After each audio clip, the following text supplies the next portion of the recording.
Ang katotohanan ang magpapalaya sa inyo. Nang sabihin ni Vice President Sara Duterte na kung siya man ay ma-impeach, ay isinulat na ng Diyos, isang mas malaking tanong ang lumitaw.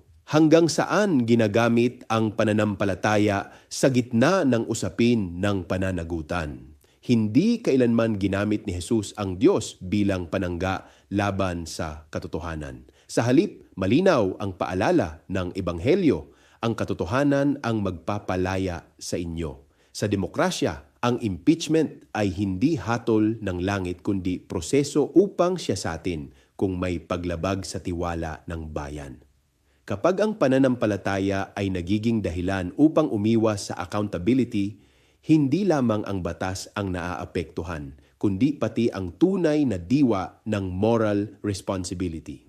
Ako si Bishop Tonyo, obispong migrante sa Europa, at ito ang damdaming makabayan, tinig mula sa laylayan. Hanggang sa muli!